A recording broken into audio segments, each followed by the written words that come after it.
Hi everyone, कैसे हैं आप सभी। सो गाइस, जब से प्राइवेटाइजेशन का न्यूज आउट हुआ है, हर जगह एक अलग सा टेंशन बन गया है।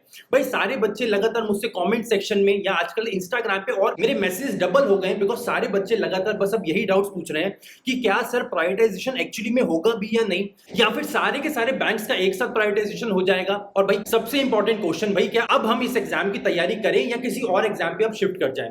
गाइस देखो, मैं पिछले कुछ दिनों में ना इन चीजों के ऊपर बहुत डिटेल में अलग अलग जगहों से रिसर्च कर रहा हूं, बट उससे ज्यादा एक जो चीज मुझे काफी ज्यादा पिंच कर रही है लगातार, वो ये जो कुछ लोगों के थॉट्स हैं। भाई सबसे बड़ा थॉट ये है कि भाई प्राइवेट बैंक सरकारी बैंक से बहुत अच्छा परफॉर्म करते हैं। भाई सरकारी बैंक तो ज्यादा कोई अच्छा काम करते नहीं है, उल्टा सरकार के ऊपर बोझ है, तो इनको तो बंद करके प्राइवेट सबसे पहले करना चाहिए। और दूसरी भ्रांति अब ये होती है कि भाई ज्यादा बैंक्स होना भी उल्टा हमारे लिए हानिकारक है। भाई जितने कम बैंक होंगे सरकार इनको और अच्छे से मैनेज कर पाएगी, और कम बैंक होंगे तो भाई सरकार इनसे ज्यादा प्रॉफिट उठा पाएगी। तो इन दोनों चीजों पे ना मैंने पर्टिकुलरली बहुत बड़ी रिसर्च करी है। गाइस देखो, आज मैं आप लोगों को जो एक फैक्ट बताऊंगा ना, वो प्रूफ के साथ बताऊंगा। मतलब ये दोनों पॉइंट गलत हैं कि भाई पहला पॉइंट, भाई सरकारी बैंक प्राइवेट बैंक से जितना या उनसे भी अच्छा प्रॉफिट जनरेट करके देते हैं सरकार को, ये मैं आज आपको प्रूफ के साथ दिखाऊंगा। प्लस इसके साथ दूसरा पॉइंट ये है कि भाई जो लोग बोलते हैं ज्यादा बैंक एक देश के लिए अच्छे नहीं होते, इसको भी आज प्रूफ करके आप लोगों को बताऊंगा कि ज्यादा बैंक होना भी एक बहुत अच्छी बात होती है। गाइस आज आप लोगों को मैं एक ऐसा प्रूफ दिखाने वाला हूं जिसके बारे में ना आप में से बहुत बहुत कम लोगों ने सुना होगा। भाई चाहे आप कोई स्टूडेंट हो या टीचर हो, आप में से बहुत कम लोगों ने इस सोर्स के बारे में सुना होगा। इस सोर्स का नाम है द बैंकर्स मैगजीन। भाई ये मैगजीन एक इंटरनेशनल पब्लिशर निकालता है, और उस पब्लिशर का नाम है द फाइनेंशियल टाइम्स। अब भाई ये इंडिया का नहीं है पब्लिशर, ये एक यूके मतलब यूनाइटेड किंगडम का पब्लिशर है, और इसका हेडक्वार्टर्स लंदन में। मतलब ये कोई ऐसा नहीं है कि बीजेपी की सरकार ने बनाया ये वाला लिस्ट या फिर कांग्रेस की सरकार ने बनाया लिस्ट। भाई बिल्कुल अनबायस्ड लिस्ट है, और एक्चुअल आपके सामने इमेज रखेगा ये कि भाई एक्चुअली में जो हमारे सरकारी बैंक है वो प्राइवेट बैंक के जितना या उनसे बहुत बहुत अच्छा परफॉर्म करते हैं। तो चलिए एक बार ये लिस्ट देख लेते हैं और सारी रैंकिंग देखते हैं top 1000 banks through out the world की। अभी देखो हमारी स्क्रीन पे एक लिस्ट है जिसके ऊपर लिखा है list of 1000 prime banks through out the world. मतलब पूरी दुनिया के टॉप 1000 बैंक्स एक लिस्ट बनाई गई है जिसमें उनको रैंकिंग दी गई है 1 2 3 4 अप टू 1000। ठीक है, चलो इसमें इंडिया का कोई भी एक रैंडम बैंक चेक करते हैं। चलो पहले सरकारी बैंक से चालू करते हैं, स्टेट बैंक ऑफ इंडिया से सर्च करना चालू करते हैं। स्टेट बैंक ऑफ इंडिया का रैंक कितना है, ये देखो स्टेट बैंक ऑफ इंडिया का रैंक इस साल आया है 56। इस साल स्टेट बैंक ऑफ इंडिया पूरी दुनिया में 56वें नंबर पर आता है, टॉप बैंक है इंडिया का। कोई और बैंक चेक कर लेते हैं, फॉर एग्जाम्पल चलो HDFC चेक करते हैं। HDFC बैंक का रैंक देखो इंडिया में कितना है, 68। मतलब HDFC बैंक स्टेट बैंक से भी कम परफॉर्म करता है। इससे ये तो समझ आया भाई state bank of India HDFC bank से भी अच्छा परफॉर्म करता है। चलो और कोई अच्छा आया प्राइवेट बैंक पकड़ के देखते हैं, फॉर एग्जांपल चलो ICICI बैंक। ICICI बैंक देखो 96 रैंक है, और जबकि स्टेट बैंक की रैंक कितनी, 50 समथिंग।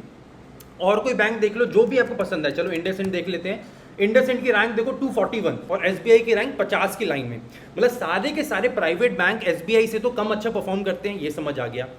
अब कोई भी और उठाते हैं, चलो सरकारी बैंक उठाते हैं, चलो बड़ौदा बैंक ऑफ बड़ौदा उठा लेते हैं। इसकी रैंक देखो कितनी है, 152। कोई और सरकारी बैंक उठाओ, फॉर एग्जांपल चलो यूनियन बैंक ऑफ इंडिया। देखो इस साल इसकी रैंक कितनी है, इसकी रैंक आई 189।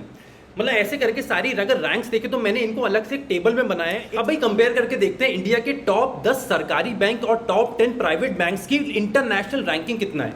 भाई सबसे ऊपर आता है SBI। SBI सारे के सारे प्राइवेट बैंक से बहुत बहुत अच्छा परफॉर्म करता है। ये तो समझ आ गया कि एक सरकारी बैंक ने सारे प्राइवेट बैंक्स को बहुत अच्छे से पछाड़ रखा है। चलो छोड़ो, SBI के बहुत सारे लोगों के मन में होगा कि भाई SBI तो ऑलरेडी बहुत बड़ा बैंक है। चलो छोड़ो, नेक्स्ट बैंक देखते हैं। भाई नेक्स्ट बैंक आता है हमारा BOB, that is bank of Baroda.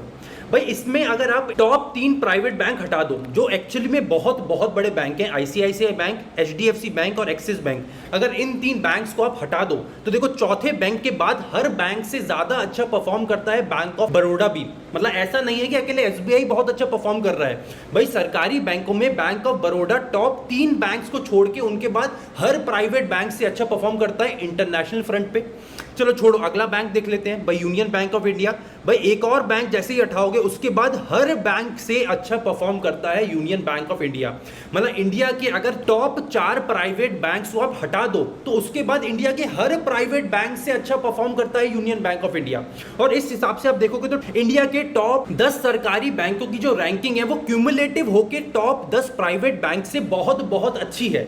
इससे हमें क्या समझ आया, भाई जो सारे लोग बोलते हैं कि भाई सरकारी बैंक प्रॉफिटेबल नहीं है, उनके एनपीए बहुत ज्यादा है, उनका कासा रेशियो बहुत कम है, एनआईआईज बहुत कम है, ये सारी चीज बुलशिट्स हैं, बिकॉज ऐसा कुछ नहीं है। और सरकारी बैंक उल्टा इस साल सरकार को अच्छा खासा प्रॉफिट जनरेट करके दे चुके हैं। तो भाई जो लोग ये सारी चीजें बोलते हैं, तो ये सारी चीजें इंडिया की किसी मैगजीन ने नहीं बल्कि इंटरनेशनल फ्रंट की एक मैगजीन ने गलत प्रूफ कर दी कि भाई ऐसा कुछ नहीं है कि प्राइवेट बैंक अच्छे हैं और सरकारी बैंक खराब है। ये यहाँ पे प्रूव हो गया। अब बात करते हैं सेकेंड चीज की, जो हमने बात करी थी कि भाई किसी कंट्री में बहुत ज्यादा सरकारी बैंक अगर होते हैं तो उस देश के लिए वो बहुत खराब स्थिति होती है। भाई ऐसा होना बिल्कुल खराब है। भाई चलो इस चीज को भी चेक कर लेते हैं, क्योंकि देखो भाई अगर ऐसा है तो अगर ये इंडिया के लिए खराब है तो पूरी दुनिया के हर देश के लिए खराब होना चाहिए। चलो चेक करके देखते हैं कि भाई इस रैंकिंग में टॉप किसने करा है। तो चाइना को सर्च करके देखते हैं, तो भाई यहां देखेंगे तो टॉप पे जो नंबर 1 रैंकिंग है जिस बैंक की, वो है चाइना का बैंक। देखो यहाँ पे फर्स्ट रैंकिंग किसकी है, industrial and commercial bank of China, जो कि एक सरकारी बैंक है, चाइना का बैंक है। ये है रैंकिंग 1 पे। चलो ठीक है, हो सकता है रैंकिंग 1 है, तो रैंकिंग 2 किस बैंक की है वो देख लेते हैं। भाई रैंकिंग 2 यहाँ पे अगेन हम देखेंगे तो वो है China construction bank corporation, again China की एक बैंक जो सेकंड नंबर पे है। चलो सेकंड पे भी हो सकती है, तो थर्ड चेक कर लेते हैं।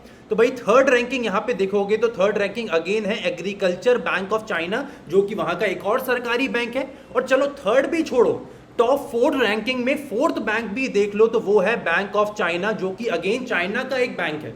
अब आप बोलोगे भाई यहाँ पे टॉप 4 के टॉप 4 चारों के 4 बैंक चाइना के हैं, तो अब आपको लगेगा भाई इस लिस्ट में कितने बैंक है चाइना के।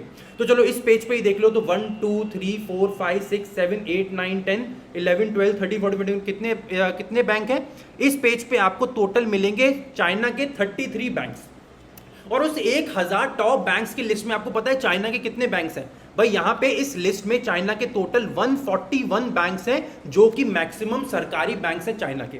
मतलब ये बात जो लोग बोलते हैं कि ज्यादा बैंक होना हमारे लिए हानिकारक है, उल्टा हमारे लिए और ज्यादा प्रॉब्लम्स क्रिएट कर रहा है, भाई ये बात भी इस लिस्ट के बाद बिल्कुल गलत हो जाती है। बिकॉज यहाँ पे चाइना के टॉप बैंक्स उनके 1000 लिस्ट में आ जाते हैं और इसमें भी मैक्सिमम उनके सरकारी बैंक है। सो गाइस इस लिस्ट को आज आप लोगों के साथ शेयर करना एक बहुत इंपॉर्टेंट पॉइंट लेके आने का था, बिकॉज आपके अंदर ना एक वो धारणा बन गई है जो अलग बाहर जो होता है ना न्यूज़पेपर में या न्यूज़ चैनल्स पे या वो जो अलग अलग पान की टपरियों पे वो जो गॉसिप चल रहा होता है कि भाई सरकारी बैंक है इनको तो खत्म करो, डुबा दो। तो बेटा वही चीजें हैं जो इस देश को लेके खड़ी हैं, और वही सारी चीजें हैं जो आज वो होता है ना आपकी जनहित वाली जितनी भी स्कीम्स होती हैं जो सरकार लेके आती है। भाई कोई विमेन एम्पावरमेंट की स्कीम, किसी बच्चे को चाइल्ड लोन देने की स्कीम, किसी गरीब को एक गरीब तबके को एमएसएमई के थ्रू लोन देने की स्कीम, या बिना कोलैटरल की बिजनेस चलाने की स्कीम, ये सारी की सारी स्कीम जो एकमात्र चीज चलाती है ना जिस पे देश चल रहा है वो है सरकारी बैंक। तो जब आप ये बोलते हैं कि सरकारी बैंक को खत्म कर देना चाहिए, उससे पहले ये जरूर सोचिएगा कि भाई इस देश का उसके बाद क्या होगा जिस दिन सरकारी बैंक यहां से खत्म हो जाएंगे।